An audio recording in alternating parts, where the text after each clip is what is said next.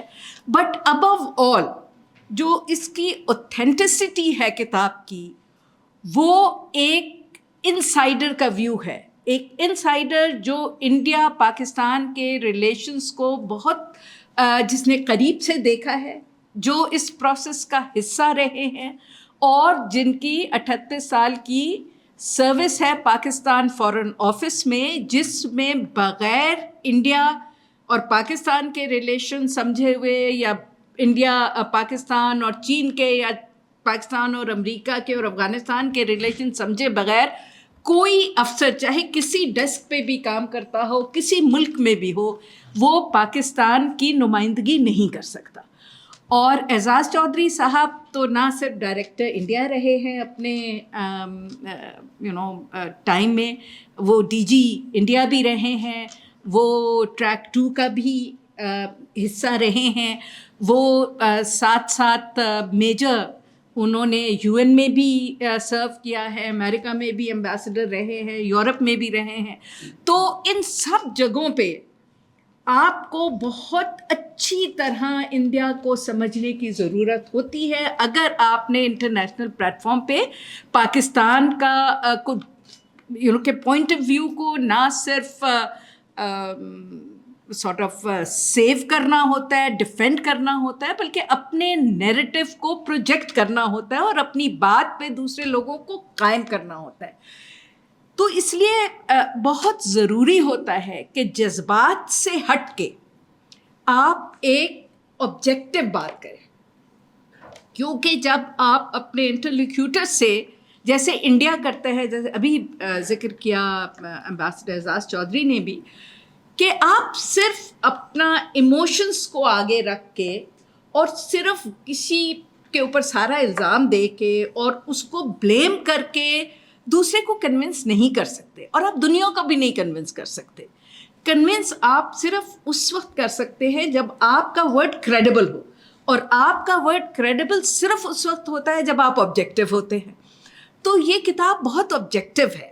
اس میں صرف ابھی تو انہوں نے اپنا ہی آپ کو تھوڑا سا بتایا ہے کہ پاکستان کا کیا اس پہ انڈیا کے جو ایشوز ہیں پاکستان کے ساتھ, اس پہ ہمارا کیا پوائنٹ آف ویو ہے. لیکن اس کتاب میں انہوں نے دونوں پوائنٹ آف ویوز جو ہے ان کو ریفلیکٹ کیا ہے. تو یہ ایک ون سائیڈڈ رینٹ نہیں ہے of hatred against the Indians.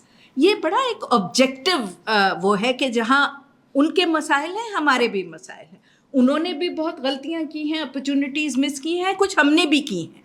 تو اور ہر چیز کے اوپر وہ کیا کہتے ہیں اور ہم کیا, واٹر ایشو ہے جیسے, اس پہ خالی ہمارا پوائنٹ آف ویو نہیں بیان کیا گیا بلکہ ان کا بھی پوائنٹ آف ویو بیان کیا گیا ہے. اس لیے یہ آپ لوگوں کے لیے خاص طور پہ جس آپ لوگ تو ہے ہی پالیٹکس اور آئی آر کے اسٹوڈنٹس, آپ لوگوں پہ لازم ہیں کہ آپ یہ کتابیں بھی پڑھیں, اور کچھ بہت اچھی کتابوں کے ریفرنسز جو ہیں اس کتاب میں موجود ہیں. آپ انہیں بھی پڑھیں سمجھیں، کیونکہ انڈیا کہیں نہیں جا رہا، ہم بھی کہیں نہیں جا رہے اور یہ خطہ بھی کہیں نہیں جا رہا. تو آپ لوگوں نے آگے، ہم لوگوں نے تو جو غلطیاں کرنی تھیں، اچھا کرنا تھا، کر لیا. اب اس ملک کا فیوچر آپ لوگوں کے ہاتھ میں ہے. کل آپ لوگ بیٹھے ہوں گے انڈینز کے ساتھ، ان کے میڈیا کے ساتھ، ان کے کچھ آپ میں سے ڈپلومیٹس ہوں گے، کچھ جرنلسٹ ہوں گے، کچھ پولیٹیشینز ہوں گے. تو آپ جب تک اچھی طرح یہ نہیں سمجھ پائیں گے کہ آخر انڈیا ہے کیا اور ہمیں اس سے کس طرح، جیسے اعزاز چودھری صاحب نے کہا کہ ہم نہ اپنی جغرافی چینج کر سکتے ہیں، ہم صرف وہ انوائرمنٹ کریٹ کر سکتے ہیں کہ کچھ امن و سکون سے چلے، دیرینہ دوستی نہ ہو، لیکن ایک دوسرے کو ایکسیپٹ کر کے کم سے come as respectable neighbors, let's not say کہ friendly or good neighbors, but as respectable practical کاموں میں تو ہم آگے چل سکیں. تو میری آپ کو بالکل بہت بھرپور ریکمنڈیشن ہے، پلیز ریڈ دس بک. اور I would also request doctor Afridi to get a lot of copies of this book for his library so people have easy access. تو بس یہ یہاں سن کے نہ ختم کیجیے گا، اس کو ضرور پڑھیے گا. بہت شکریہ. For the closing remarks, I would like to invite Dr. Manzoor Khan Afridi, Dean Faculty of Social Sciences, IIUI, a respected academic mentor whose guidance enriches our scholarly community. Bismillah ar-Rahman ar-Rahim. Ambassador Aizaz Ahmad Chaudhry, Ambassador Nagmana Hashmi, Dr. Qamar Cheema, Professor Dr. Noor Fatima, my colleagues and dear students. It's indeed pleasure for all of us that today we have our very seasoned diplomats, distinguished guests, and also academician among us who delivered their talk, especially about the India-Pakistan relations, and particularly on the book written by Aizaz Ahmad Chaudhry صاحب. میں سمجھتا ہوں کہ یہ کتاب جو ہیں وہ کہا جاتا ہے کہ ایسی زندگی گزارنی چاہیے کہ آپ پہ کوئی کتاب لکھ کے، رائٹ. اگر ایسا نہ ہو تو کم از کم آپ ایک کتاب لکھیے. یہ بھی اگر ممکن نہیں ہے تو پھر کم از کم یہ ہونا چاہیے کہ ہم کتابیں پڑھیں. تو یہ کتابیں جو لکھی جاتی ہیں یہ نالج ہیں، اور اس کے پیچھے جو ہے بہت زیادہ محنت جو ہیں وہ ہوتی ہیں. اس کے پیچھے ایک تجربہ ہوتا ہے، ایک حقائق جو ہیں وہ اکٹھی ہوئی ہوتی ہیں اور اس کو بک کی شیپ میں جو ہے پریزنٹ کیا جاتا ہے. تو جس طرح ایمبیسڈر صاحب نے کہا کہ ان کی خواہش تھی کہ اس طرح کتاب جو ہے وہ لکھی جائے جو اصل حقائق کو سامنے پیش کرے، اور مختلف جس طرح British, American, Indian, Pakistani writers نے کتابیں لکھی ہیں، لیکن پھر بھی وہ جس کو ہم ایک خلا کہہ سکتے ہیں کہ وہ چیز باقی تھی جس کو اعزاز چودھری صاحب نے فیل کرنے کی کوشش کی ہیں، اور میرے خیال میں کہ کامیابی سے وہ کوشش جو ہیں ان کی طرف سے ہوئی ہیں. کہتے ہیں کہ we can't neighbours can't be changed, right, کیونکہ جغرافی کو آپ چینج نہیں کر سکتے. تو پاکستان کی جو ریلیشنز ہیں 1947 سے لے کر اب تک، خاص کر انڈیا کے ساتھ، وہ کوئی زیادہ اچھے نہیں رہے ہیں، بلکہ آج کل اگر دیکھیں تو ورسٹ کنڈیشنز ہم کہہ سکتے ہیں. اس کی مختلف ریزنز ہیں. ایمبیسڈر صاحب نے اس کتاب میں وہ ساری ریزنز، فیکٹرز، ان سب کا ذکر کیا ہے. تو اس لیے if you want to have peace in the region, we have to move for peaceful coexistence. اور یہ جو peaceful coexistence ہیں this is also cornerstone of the China's foreign policy. Madam یہاں پہ بیٹھی ہوئی ہیں. جب میں پی ایچ ڈی کر رہا تھا چائنا سے تو ambassador Naghmana Hashmi she was there and she was minister there in Pakistan's embassy in Beijing, China. So again great pleasure to see her here and to host her. تو جو peaceful coexistence ہے this is also cornerstone of the China's foreign policy. اور ابھی آپ China کو دیکھیں کہ کہاں پہ چائنا جو ہے کھڑا ہے اور رائزنگ چائنا ہے. ہاف چائنا از لیڈنگ, ٹھیک ہے, اور اپنے جو ہمسائے ہیں سب کو ساتھ لے کے جا رہا ہے. یہ کردار انڈیا کا بھی چاہیے, انڈیا کا بھی ہونا چاہیے, جو کہ انفارچونیٹلی نہیں کر رہا. تو اس میں جو میوچول رسپیکٹ ہیں, non interference in internal affairs ہیں, ایکویلٹی ہیں, اور خود یہ لفظ پیسفل کو ایگزسٹنس ہیں, یہ ساری چیزیں, اور نان ایگریشن ہیں. These are the 5 principles of peaceful coexistence, right. تو وہ جو کہتے ہیں کہ تالی کیا ہے کہ ایک ہاتھ سے نہیں بجتی, رائٹ. تو if Pakistan wants peace, India must want peace from the heart, right. تو جو جس چیز کی کمی ہے ان کی طرف سے وہ ویل ہیں.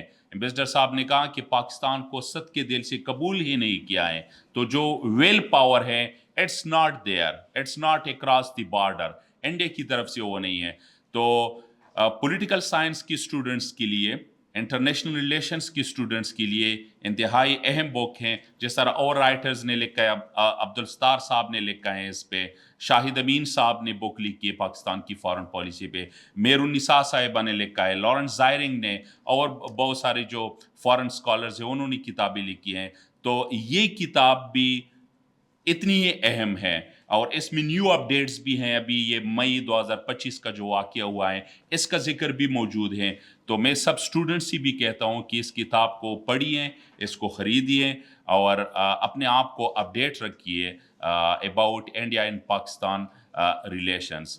تو میں کنگریچولیٹ بھی کرتا ہوں امبیسڈر صاحب کو آن رائٹنگ دس بک, اور امید بھی انشاءاللہ رکھتا ہوں کہ he will write more books on Pakistan's foreign policy and also Pakistan's relations with neighbors and other countries.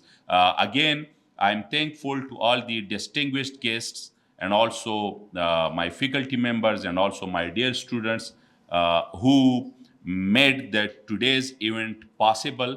اور ایک اچھی طریقے سے ماشاءاللہ یہ ہو گیا. So once again thank you very much all. Finally, I would now like to call upon Dr. Qamar Cheema, Executive Director of the Sannober Institute, a well-known TV analyst and commentator on regional affairs, who recently received Tamra Imtiaz for his services during Bunyan and Marsus, to deliver the vote of thanks.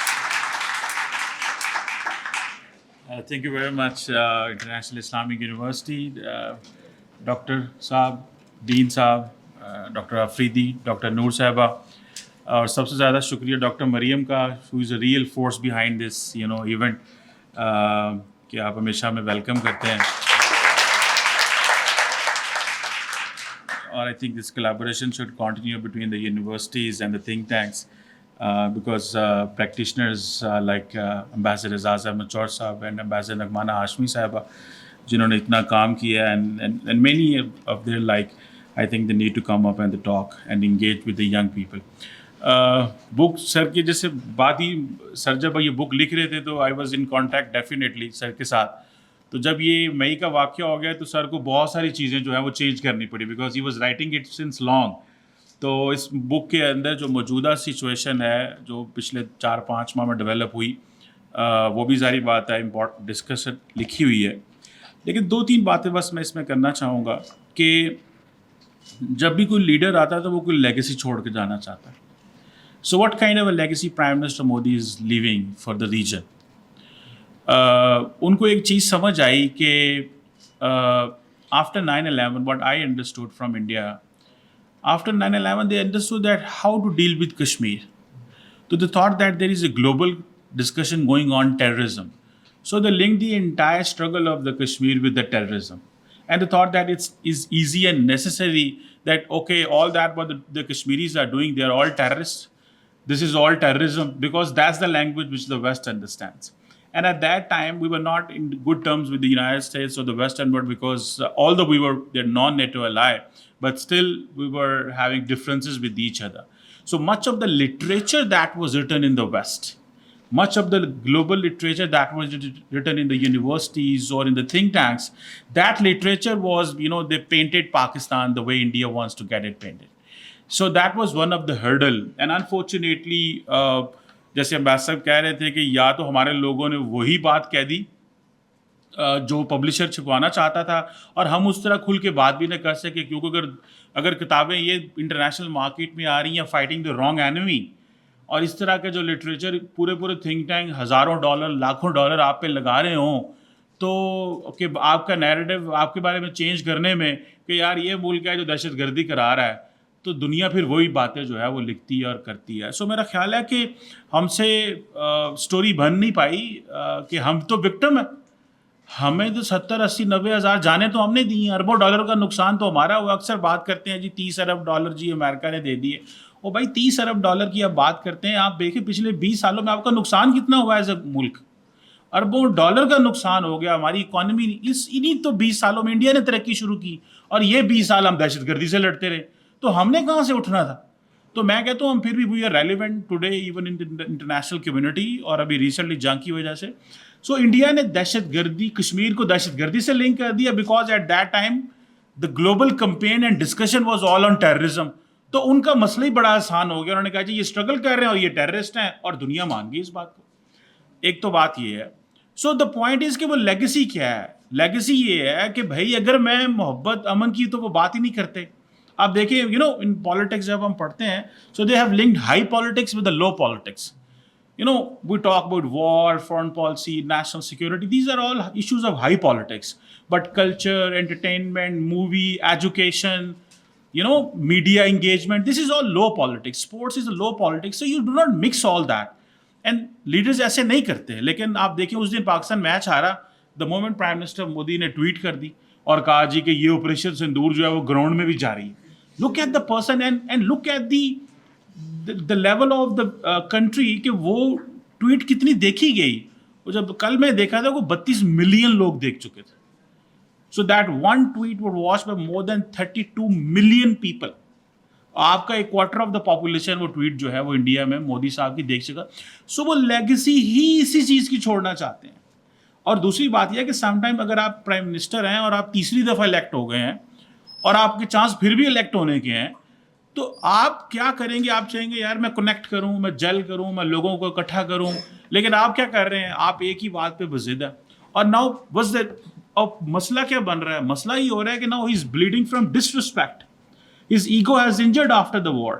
سو ان کو سیاست جو ہے نا اس کو ہر جگہ لے کے جانا ہے. And I think that's where we need to talk more and engage more. اور یہ بک دیٹ ہیلپس اس اے لاٹ. اور اس میں جو اصل چیز ہے کہ اب تو انڈیا کے اندر اسکالرز نے یہ بھی لکھنا شروع کر دیا تھا اس بک سے پہلے, اس جنگ سے پہلے. امبیسڈر صاحب جو ہیپی مون جیکب ہے اس نے آرٹیکل لکھ دیا فارن افیئرس میں, the end of south Asia. مطلب انہوں نے کہا جی ساؤتھ ایشیا ختم ہو گیا, ہم انڈو پیسفک کا حصہ بن گئے اور پاکستان افغانستان سے لنک ہو گئے اور ان کا تعلق ہی ہم سے جدا ہو, اور یہ ہم ان کا حصہ ہی نہیں ہے. سو دے روٹ آرٹیکلز, آپ جائیں فارن افیئرس میں گوگل کریں ہیپی مون جیکب کا article, the end of south Asia, مطلب ساؤتھ ایشیا ختم ہو چکا ہے بیکاز ہم ڈومینیٹ کر گئے ہیں. اور اس وقت کیونکہ ٹرمپ ابھی آنے والا تھا, آیا نہیں تھا, بٹ دے نیور ریئلائز کہ how things will turn out. اور وہ اپنے آپ کو انڈو پیسفک کے پلیٹ سمجھ رہے تھے. اور اب سچویشن یہ ہے کہ دے lost Bangladesh and they don't want to coexist with the 2 big Islamic countries, those ان کے بارڈر کے اوپر. وہ اس تصور بھی نہیں کر سکتے کہ ہم ان کے ساتھ کو ایگزسٹ کرنا ہے.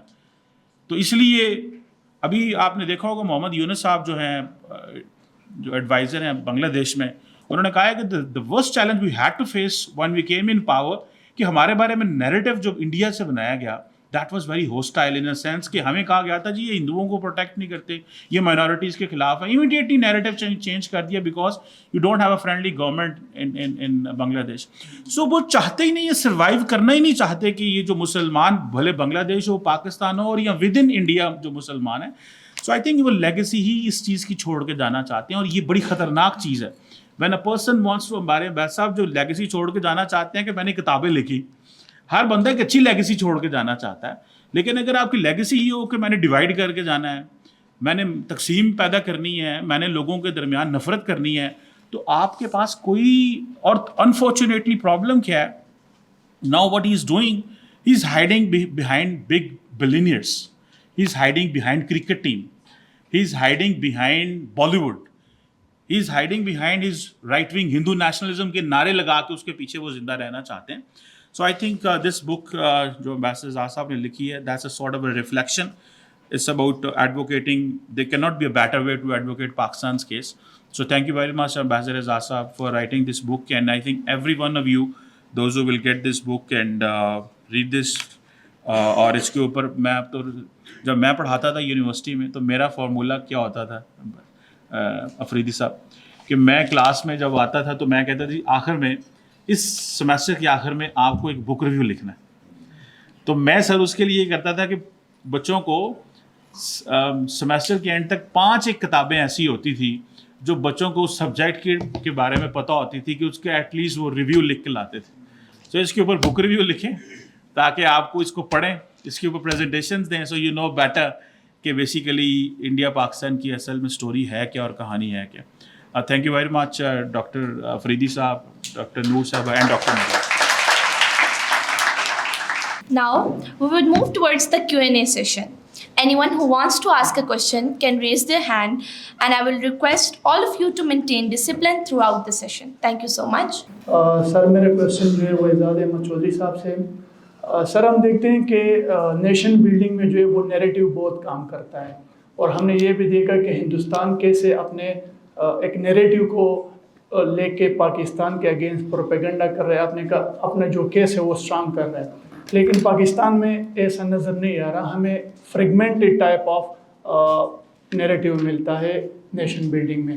اس میں کچھ لوگ جو ہے وہ ایون کہ انڈیا پاکستان کے میچ کے بعد کچھ ایسے بھی لوگ تھے جو انڈیا کو سپورٹ کر رہے تھے. تو سر اس کا جو ہے وہ اس کا مین ریزن کیا ہے, کازز کیا ہے, اور اس کو کیسے ہم ریزالو کر سکتے ہیں؟ Thank you. ایک قسم کی پاکستان کے بارے میں ایک جو گورنمنٹ نے بنایا نیریٹو, اس کو انہوں نے بہت آگے پھیلا دیا. جو میں نے آپ سے ذکر کیا کہ 9/11 کے بعد پھر انہوں نے میڈیا کو یوز کیا, فلموں میں آپ کو پتہ ہے کہ بالی ووڈ کی بھی بڑی ریچ ہے, انہوں نے اس کو بھی یوز کیا اسی نیریٹو کو آگے کرنے کے لیے.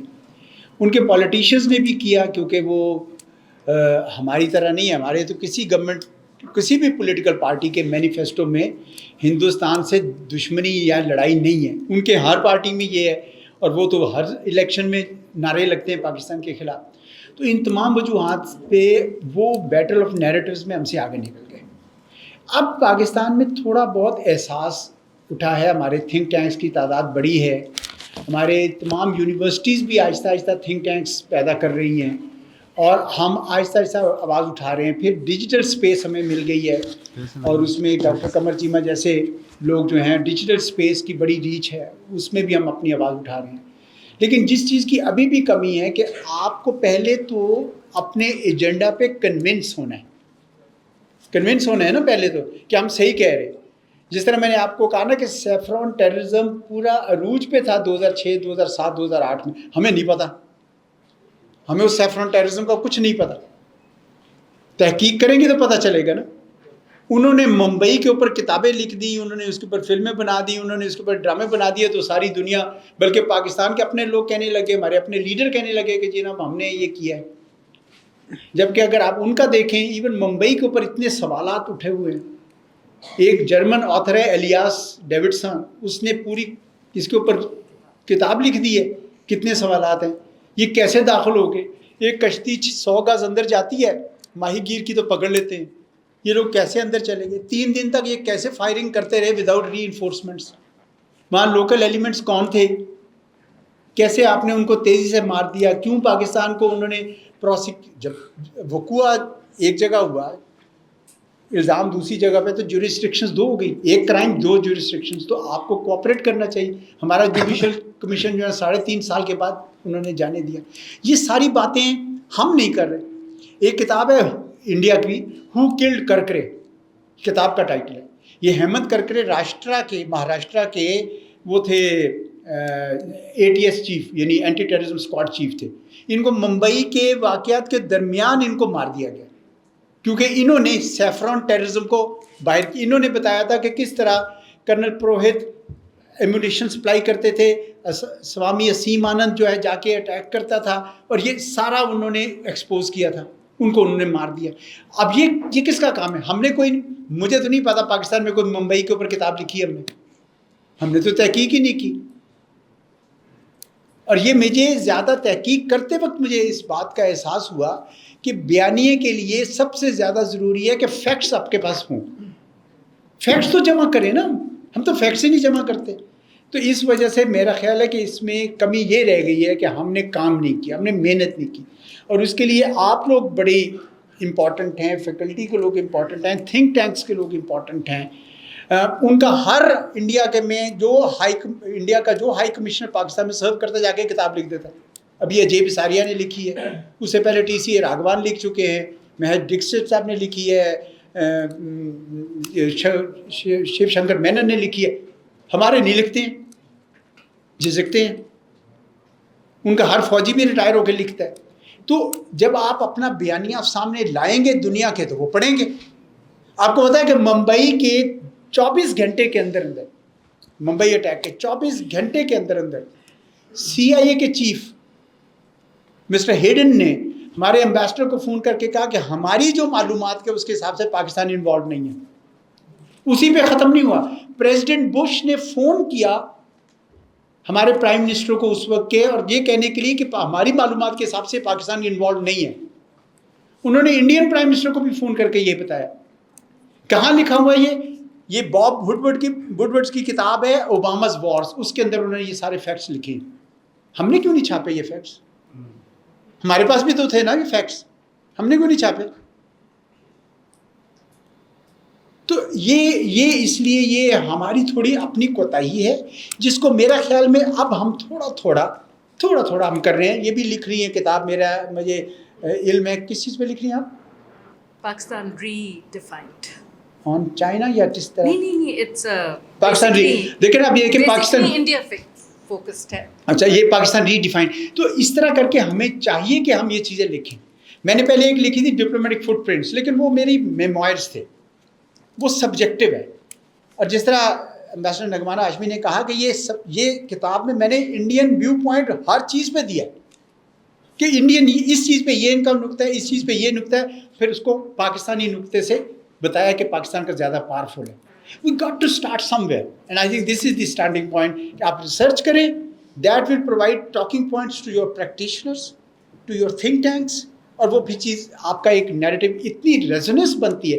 آپ کو پتا ہے کہ اگر جھوٹ بھی تواتر سے بولے تو سچ لگنے لگتا ہے. تو ہمارے ہاں تو ہم نے سچ بھی اتنے کم بولا ہے کہ وہ بھی اس پہ جھوٹ کا گمان ہونے لگا.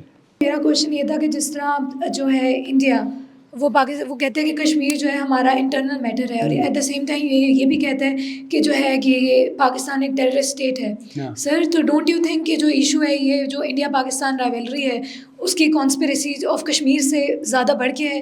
جی بالکل سر, اور پاسٹ سرکمسٹینسز سے بڑھ کے ہے, کیونکہ جو فیوچر امپلیکیشنس میں پوچھنا چاہ رہی ہوں کہ وہ کیا ہے. What are the future implications of India's diplomatic crisis and strategic interest? Diplomatic crisis? Yes, future implications of diplomatic crisis. کیا کرائسس؟ ہمارے ساتھ ڈپلومیٹک نہیں, یس, کرائسس ود پاکستان. اچھا, diplomatic disconnect with Pakistan. Alright, okay. ہاں, پاکستان کے ساتھ جو ڈسکنیکٹ ہے وہ کاسٹ فری نہیں ہے انڈیا کے لیے, کاسٹ فری نہیں ہے. پہلے تو وہ یہ کہتے تھے دیکھیں ہم اتنا بڑھ گئے ہیں, بڑے ہو گئے ہیں کہ اب ہمارا چین کے ساتھ مقابلہ ہے, پاکستان کس کھاتے میں ہے, ہمارا کوئی پاکستان کے ساتھ کچھ نہیں ہے. اس کا مطلب ہے کہ ہم پاکستان سے ڈی ہائفنیٹ ہو گئے. اسی لیے جب پریزیڈنٹ ٹرمپ نے اس دفعہ ان کو کہا کہ جناب میں میڈیٹ کرتا ہوں کشمیر پہ بھی اور میں نے سیز فائر کرایا, تو ان کو بہت برا لگا. انہوں نے یہ کہنا شروع کر دیا کہ یہ تو ہمیں ری ہائفنیٹ کرنے کی کوشش کر, ہم تو ڈی ہائفنیٹ کر چکے ہیں, ہمارا کیا تعلق ہے پاکستان سے. پاکستان تو جس طرح آپ نے فرمایا کہ وہ پاکستان پہ الزام لگاتے تھے کہ یہ جھوٹا الزام تھا, اور کشمیر بھی انٹرنل نہیں ہے. اب تو کشمیر میں ایک اور پارٹی بھی آ گئی, یہ اکثر اس کا اظہار بھی کرتی ہے, میں بھی کرتا ہوں, کشمیر بھی پارٹی بن گیا. کیونکہ ابھی جب نعرہ لگایا تھا اس میں انہوں نے یہ کہا کہ ہم آزاد کشمیر بھی لیں گے, GB بھی لیں گے, اور اقصائی چین بھی لیں گے. تو اس وجہ سے انڈیا کا جو مقدمہ ہے وہ ان کا خیال تھا کہ پاکستان کو وہ آئسولیٹ کر لیں گے بائی ڈسکنیکٹ. تو پچھلے 9.5 سال سے انہوں نے ہم سے مکمل رابطے توڑے ہوئے ہیں. ان کا خیال ہے کہ ہم آئسولیٹ. کیا پاکستان آئسولیٹ ہے اس وقت؟ کون کہتا ہے پاکستان آئسولیٹڈ ہے؟ وہ تو ہائی ٹیبل پہ بیٹھا ہوا ہے ادھر نیو یارک میں اور DC میں. اور چین میں بھی اور روس میں بھی. چین اور روس کے ساتھ بھی آپ کے تعلقات اچھے ہیں, آپ کے امریکہ کے ساتھ بھی اچھے ہو گئے ہیں, دنیا کی ساری طاقتیں آپ سے. مڈل ایسٹ کے پیس میکرز میں آپ کو جو 3 نان عرب مسلم کنٹریز ہیں ان میں آپ ہیں, ترکی ہے, انڈونیشیا اور پاکستان ہے. تو اس کا مطلب یہ ہوا کہ انڈیا کا جو ڈپلومیٹک اسٹریٹجی تھی ٹو آئسولیٹ پاکستان وہ کام نہیں کی ہے. اور میں سمجھتا ہوں کہ یہ جتنی جلدی وہ سمجھ آئیں اتنا اچھا ہے ان کے لیے, کیونکہ یہ چلے گا نہیں. اس طرح ہوتا نہیں ہے کہ آپ ایک, یعنی وہ کہتے ہیں کوئی بدماش بھی ہو نا, بلی, وہ اپنے محلے میں بڑا شریف بن کے رہتا ہے. یہ کس قسم کے بدماش ہیں کہ اپنے محلے میں بھی بدماشی کرتے رہتے ہیں, تو ان کا کون ساتھ دے گا پھر؟ اب دیکھیں نا کہ بنگلہ دیش جو ہے, میں بنگلہ دیش اس وقت گیا جب شیخ حسینہ پیک پہ تھی, پھر اس وقت بھی گیا جب وہ شیخ حسینہ جا چکی تھی, اور میں نے وہ گھٹن محسوس کی وہاں پہ. جس طرح انڈیا کے ایڈوائزرز ہر منسٹری میں بٹھائے ہوئے تھے, انہوں نے ان کو بولنے نہیں دیتے تھے. لیکن جب وہ گئے ہیں وہاں سے گئی ہے, تو بنگلہ دیش کے لوگوں نے کیسے, آپ نے دیکھے کہ کس طرح انڈیا کے خلاف ان کے ہاں سینٹیمنٹ. تو آپ کو اپنے ہمسایوں کے ساتھ, ہمارے قائد اعظم نے تو ہمیں کہا تھا کہ بھئی آپ صرف اور صرف goodwill and friendliness, that's it. ان کی کہا کہ پوری foreign policy will be based on only on goodwills and friendliness. I am glad that we have done that. ہمارے ہاں سے لوگ جو ہیں انڈین آج بھی آ جاتا ہے نارکلی بازار میں, کسی بازار میں, اس کو مفت چیزیں دے دیتے ہیں, کھلا دیتے ہیں. آج بھی یہ ہوتا ہے. ایک زمانے میں وہاں پہ بھی ہوتا تھا, لیکن انہوں نے اتنی نفرت پچھلے 2-3 دہائیوں میں کوٹ کوٹ کر بھر دی ہے کہ اب وہ ختم ہو گیا. میں نہیں سمجھتا کہ ہندوستان کی ڈپلومیسی کامیاب ہوئی ہے. میں سمجھتا ہوں کہ اس سے وہ تنہا ہو رہے ہیں. اور اتنا ہیوبرس, اتنا گھمنڈ, اتنا تکبر, اتنا غرور, جس طریقے سے وہ بات کرتے ہیں, دنیا کے سارے ملک ان کے ساتھ آپ کہہ رہے ہیں کہ یار یہ ملک جو ہے نا بات کرنے لائق نہیں ہے. حالانکہ اتنا بڑا ملک ہے, اتنی بڑی منڈی ہے, اتنا بڑا. تو اگر ملک بڑا ہے تو دل بھی بڑا ہونا چاہیے. یہ تو نہیں ہے نا کہ اتنا بڑا جسم ہے اور دل چھوٹا سا ہے.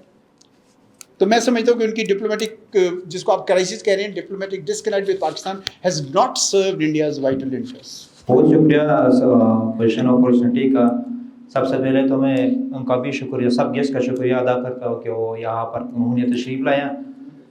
میرا سوال اعزاز احمد صاحب سے ہے کہ میرا سوال یہ ہے کہ سر آپ نے کہا کہ ہم ایک نیشن اسٹیٹ ہے. ہم تو ایک نیشن اسٹیٹ ہے نہیں, ہم آئیڈیولوجیکل اسٹیٹ ہے پہلے.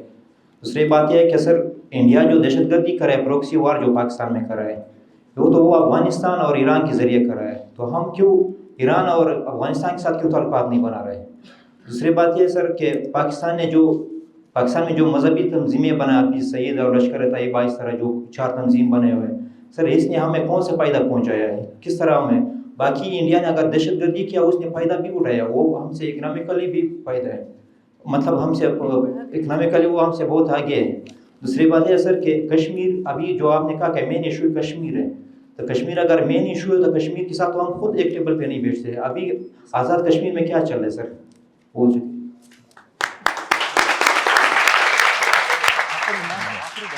اچھے سوال ہیں.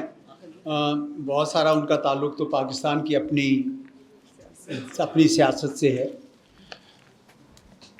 بہت ساری ریاستیں, بلکہ زیادہ تر ریاستیں ایڈیولوجیکل اسٹیٹ بن جاتی ہیں. نیشن اسٹیٹ کا جو کانسیپٹ ہے وہ تو ویسٹ فالین کانسیپٹ ہے, 13ویں صدی سے آ رہا ہے, اور وہ ہر طرح کی ریاستیں آپ کو وجود میں آتی دیکھی ہیں آپ نے. آپ مجھے بتائیں کہ امریکہ کی ریاست مین نارتھ ایسٹ میں ہے, اس کا ایریزونا سے کیا تعلق ہے جو ساؤتھ ایسٹ میں ہے, ساؤتھ ویسٹ میں؟ کوئی تعلق نہیں.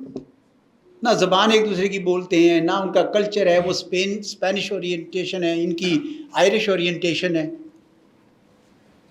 لیکن ایک ملک بنا, اس کو نیشن اسٹیٹ کہتے ہیں. وہ اپنے آپ کو, پاکستان بھی بنا.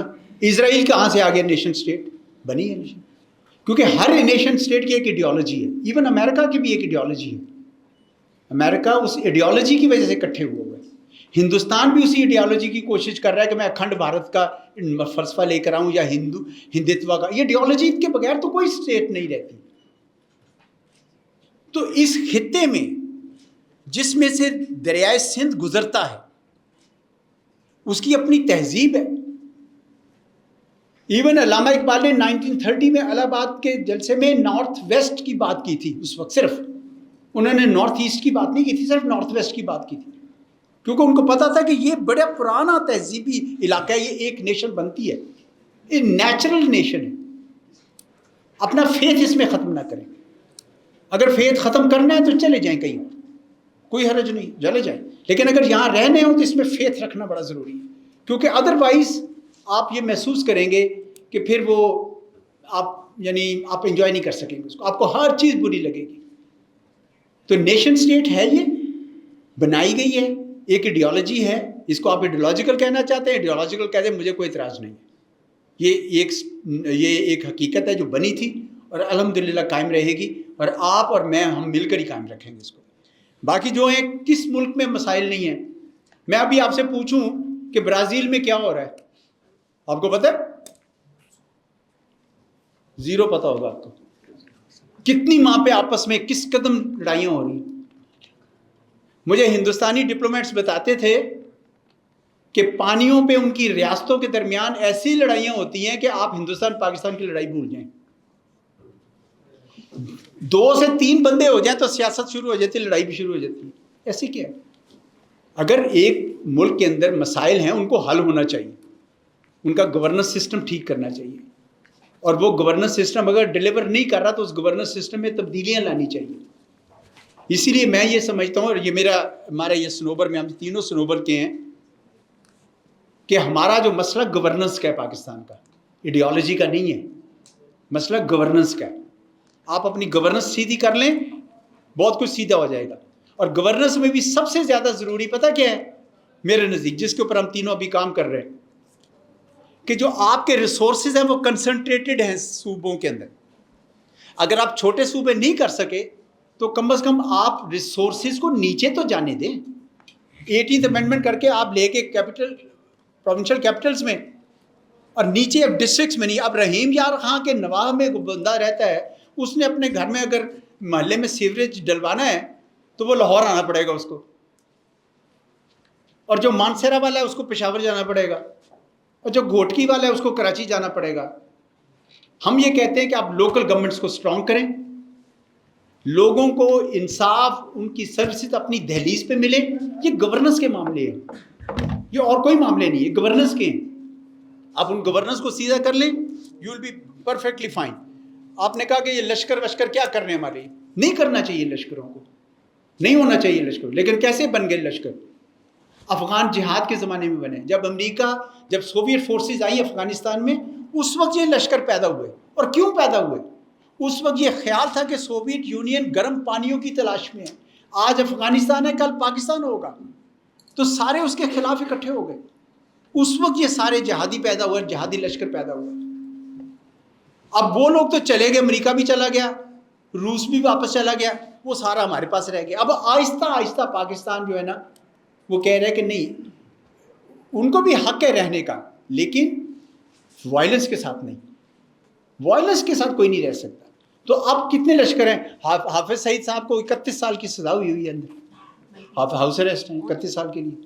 لیکن ہندوستان اٹھتے بیٹھتے ان کا نام لیتا ہے تاکہ آپ جیسا ذہن, میرے جیسا ذہن متاثر ہو جائے کہ واقعی جی پاکستان میں ہر وقت یہی حکام ہو رہا ہے. اور ادھر جو سیفران ٹیررزم ہو رہا تھا, جس کا میں نے آپ کو پوری ابھی تفصیل نہیں بتائی, سمجھوتا ایکسپریس میں 68 بندے مار دیے تھے, 43 پاکستانی تھے اس کے اندر, اور سوامی اسیم آنند نے اس کو ایکسیپٹ کیا کہ میں نے کیا ہے, ہم نے کیا ہے. کرنل پروہت نے اس کے لیے وہ دیا. اس کے بعد اس نے مکی مسجد میں حیدرآباد میں جا کے کیا, اسی سال مئی میں, اسی سال اکتوبر میں اس نے درگاہ اجمیر شریف میں کیا. کوئی نہیں اس کی بات کرتا. سارے یہی 2 لشکر ہمارے ہیں, بس اس کا ذکر آتا ہے. کیونکہ جب آپ کسی پہ توجہ رکھنا, یہ 2 چیزیں ہیں. اگر میں اس پہ توجہ کرنا چاہتا ہوں, میں اس کو آگے کر دوں گا, اس کو پیچھے کر دوں گا. ساری اس پہ بات کریں, کوئی اس کی بات نہیں کرے گا. That's what has happen to us. We have been taken for a ride by Indians. ان کا پروپیگنڈا جیت گیا, ہمارے ذہنوں میں خلفشار آ گیا. ہم کیا کریں اس کا؟ آپ نے کہا ایران اور افغانستان. دیکھیں افغانستان جو ہے وہ پاکستان کا نیچرل پارٹنر ہے. پاکستان کی ساری بندرگاہیں انہوں نے استعمال کی جب سے وہ پیدا ہوئے. ان کے ٹریڈرز کا پشاور میں بیٹھ کے ٹریڈنگ کرتے ہیں, ساری ٹرانزٹ ٹریڈ بھی کرتے تھے, وہیں ڈمپ ہو جاتا تھا. باڑاز پیدا ہو گئے تھے پاکستان میں, لیکن پاکستان نے برداشت کیا سب کچھ ان کے لیے. آج بھی میرا مشورہ حکومت کو یہی ہوتا ہے کہ آپ ان کے ساتھ چینلز کھلے رکھیں, ملیں ان کے ساتھ, ایک دن یہ سمجھ جائیں گے کہ یہ چیز ان کو مسئلہ یہ ہے کہ انہوں نے یہ سمجھا. افغانستان کا آپ نے پوچھا نا, میں اس لیے بتا دوں تھوڑا سا اس کی بھی آپ کو تاریخ. 1946 میں کیبنٹ مشن پلان آیا, 1 سال پہلے ہمارے آزادی سے کیبنٹ مشن پلان آیا کہ جی کیسے ہوگی پاور ٹرانسفر, کیسے ہوگی. تو کنگ ظاہر شاہ تھا وہاں پہ افغانستان میں, اس نے ایک وفد بھیجا انگریزوں کو کہ آپ جا رہے ہیں تو یہ جو افغانستان کا بارڈر جو ہے نا ریور انڈس تک لے آئے, اور یہ پشاور اور یہ سارا علاقہ ہمیں دے دیں. انگریزوں نے کہا بھاگ جاؤ, نہیں ملیں گے. انہوں نے کہا اچھا, تو پھر ہم یہ مانتے ہی نہیں اس بارڈر کو, اور انہوں نے اس کو ڈیورن لائن کہنا شروع کیا. ڈیورن لائن بنی تھی 1893 میں, اس وقت سر عبد الرحمان نے مانا تھا اس کو. اس کے بعد کئی رولرز آئے, انہوں نے اس کو انڈورس کیا, لیکن انہوں نے اس کو پکھنڈ بنا دیا, بیکاز پنڈت نہرو نے ان کو اکسایا آپ کریں. اور اس کے وقت انہوں نے NWFP میں اس وقت جو آج KP کیا اس میں ریفرینڈم نہیں ہونے دے رہے تھے, کیونکہ پنڈت نہرو صاحب کا خیال تھا کہ خان صاحب کی وزارت ہے تو یہ کانگریس ہمارے ساتھ یہ مل جائیں. وہ بھی ریفرینڈم میں وہاں کے عوام نے کہا کہ نہیں, پاکستان کے ساتھ ہم نے رہنا ہے. انہوں نے تو کہا ہم افغانستان کے ساتھ جا کے رہنا ہے. اس وقت انہوں نے پشتونستان کا ایشو شروع کیا صرف اس کام کے لیے, جو پھر جب سوویٹ فورسز آئے ختم. دیکھیں یہ تاریخ ہے, اس میں مسائل ہیں, لیکن اس کا یہ مطلب نہیں کہ ہم مسائل کے اندر ڈوب جائیں اور اپنے سر پیٹنا شروع کریں. We got to resolve it. Afghanistan کے ساتھ ہمارے بہت زیادہ کامنلٹیز ہیں, ہمیں ان کے ساتھ رہنا ہے.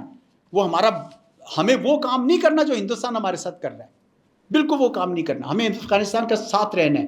اور اگر یہ کوئی لشکر ہیں یا کوئی اس طرح کے مسائل ہیں, جس طرح آج کل وہ TTP کو سپورٹ کر رہے ہیں, ہمیں اس کا مقابلہ کرنا ہے. وہ غلط کام کر رہے ہیں, ان کو سمجھانا ہے.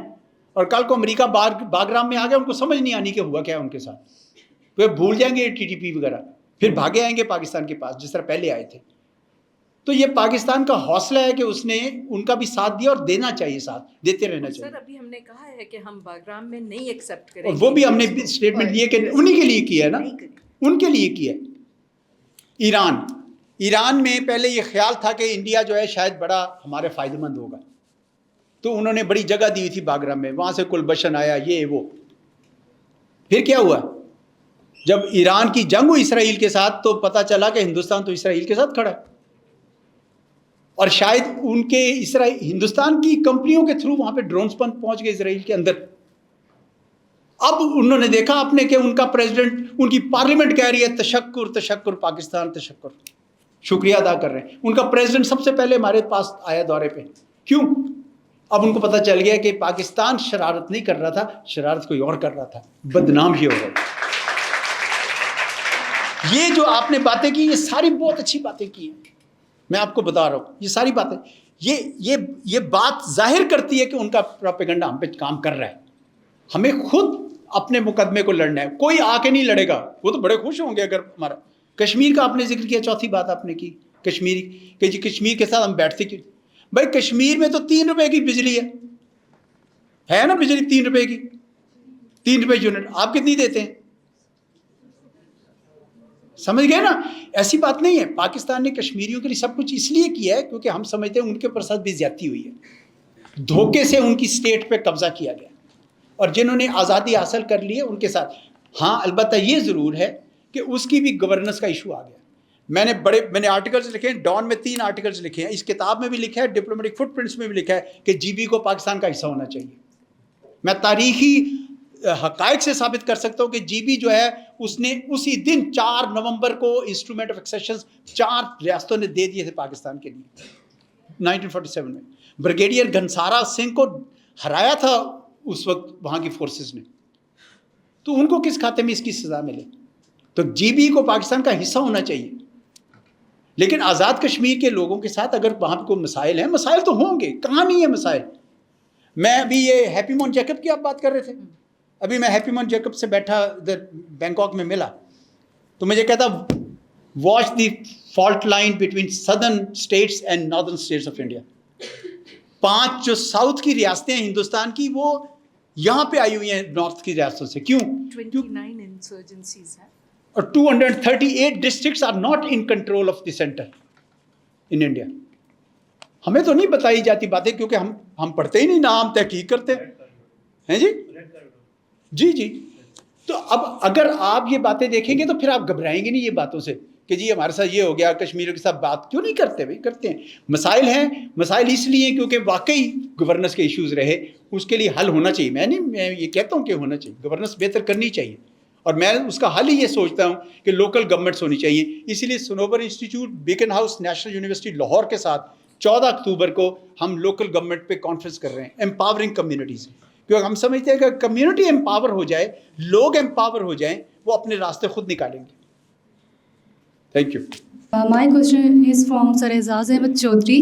In recent crisis between India and Pakistan, we have seen that China, Turkey and Azerbaijan openly supported Pakistan.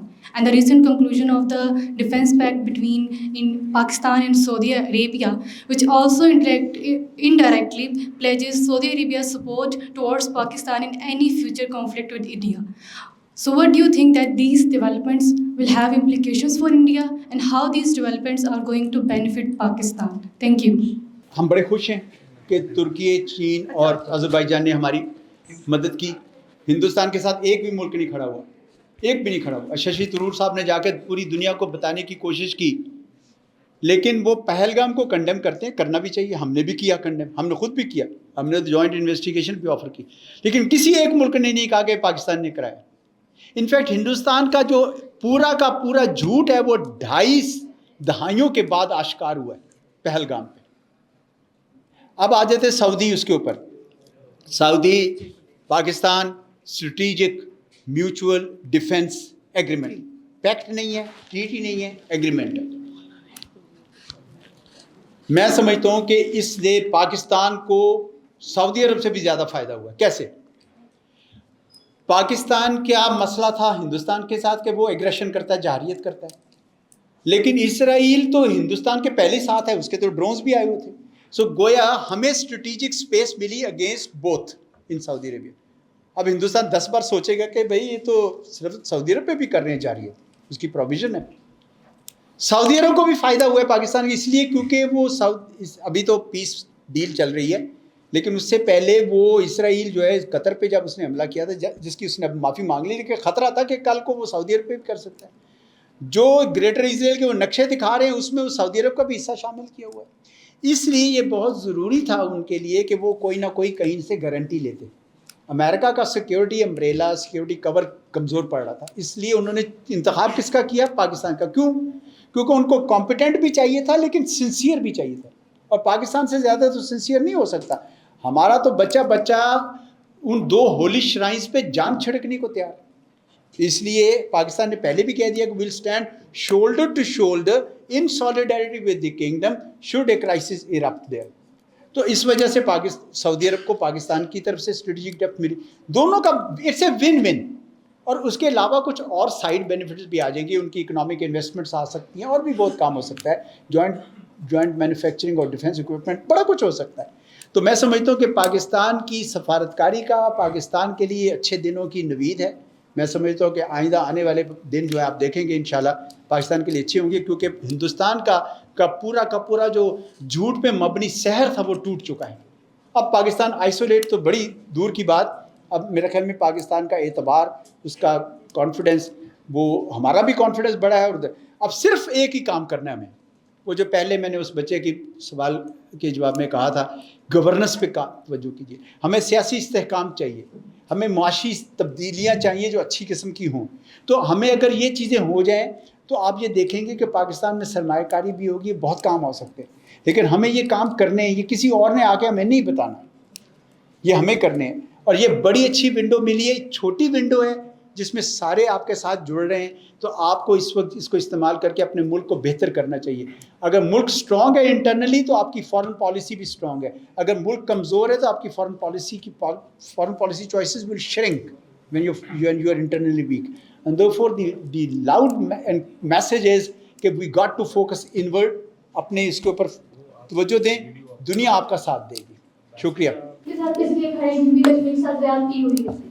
تو کیا یہ کنسیپٹ جو آئیڈیا ہے غلط نہیں ہے, یا کشمیر پاکستان کے اسٹریٹجیکلی اور جغرافیکلی امپورٹنٹ نہیں ہے؟ اور دوسری بات, اگر آپ کشمیریوں کو 3 روپے بجلی دیتے ہیں تو ہمارے پانی پہ ہی گیمز بنے ہوئے ہیں, اور بجلی کے بغیر تو پاکستان کی آئیڈیا ہے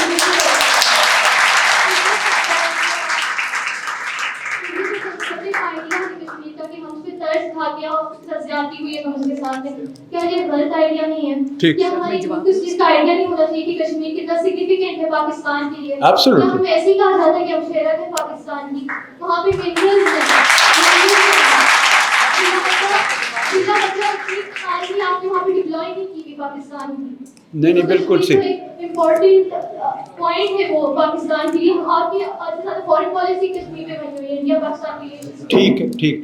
اس بچے کا سوال یہ تھا کہ کشمیریوں کا آپ ساتھ کیوں نہیں دیتے، یہ تھا اس کا سوال.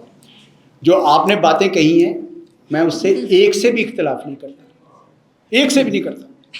100% انڈورسمنٹ ہے، کیونکہ یہ اسٹریٹجیکلی بھی ہمارے لیے امپورٹنٹ ہے، ایموشنلی بھی امپورٹنٹ ہے ہمارے لیے، اس میں کوئی شک نہیں. اور میں تو ہاف کشمیری بھی ہوں کیونکہ میری والدہ کشمیری تھی، تو اس وجہ سے مجھے پتہ ہے اس بات کا کہ کشمیر کے بغیر پاکستان مکمل نہیں ہے. سمجھ آئی نا جی؟ اس میں کوئی دو رائے نہیں ہے جو آپ کہہ رہی. وہ سوال ایک اسپیسیفک تھا کیونکہ انہیں یہ تاثر دینے کی کوشش کی کہ جیسے کشمیر ہمارے لیے امپورٹنٹ، یا ہم ان کے ساتھ بیٹھ کے باتیں نہیں کرتے. نہیں زیادتی تو خیر overall state of Kashmir کے ساتھ.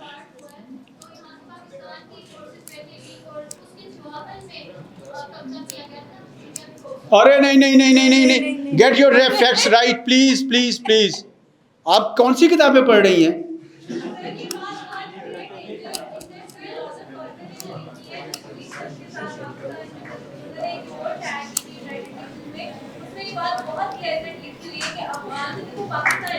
نو یہ بالکل غلط بات ہے. یہ آپ کے ڈپارٹمنٹ میں کیا پڑھایا جاتا ہے؟ یہ مجھے سمجھ آ گئی ہے. Excuse me students, I will humbly ask you to please maintain the decorum of the session. ہاں نہیں دیکھیں اسی لیے کتاب لکھی ہے، آپ اس کے ریفرنسز پڑھیے. یہ ڈسٹارشنز کریٹ کی گئی ہیں، بلکہ یہ تک بدنام کیا گیا کہ یہ جتنے تھے یہ لوگ ایک کانوینٹ میں چلے گئے، وہاں پہ ننیں تھیں، ان کو ریپ کرتے رہے. کس نے، یہ کہاں سے آ گئی یہ ہسٹری بھائی؟ اور یا یہ کہ مالے گنی، وہ کہاں سا وہاں پہ مالے غنیمت تھا جس کو وہ لوٹتے رہے؟ بیچارے لوٹے پٹے لوگ تھے وہاں پہ پھنسے ہوئے، مہاراجا نے کچھ چھوڑا ہی نہیں ہوا تھا ان کے لیے. یہ باقاعدہ ویسے میں حیران ہو گیا ہوں کہ بھائی وہ distortions have become the history. You got to read Chaudhry Muhammad Ali, you got to read K.K. Aziz, you got to read Lawrence Ziring, you got to read S.M. Burke, you got to read جو ہمارے بھی بیان کرتے ہیں ساتھ میں. بلکہ آپ اسٹینلی وولفرڈ کو پڑھیں, اسٹینلی وولفرڈ کو پڑھیں. یہ جو ہوتے ہیں نا, یہ یو این کی کنسلٹنسی لے کر آ کے یہ باقاعدہ موٹیویٹڈ ایجنڈا سے ہسٹری کو ڈسٹارٹ کیا جاتا ہے. So don't worry about that.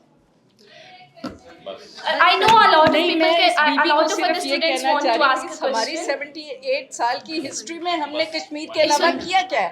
I know that a lot of students want to ask questions, but we are out of time and we cannot make other questions possible. Like, please cooperate with us and please, thank you so much.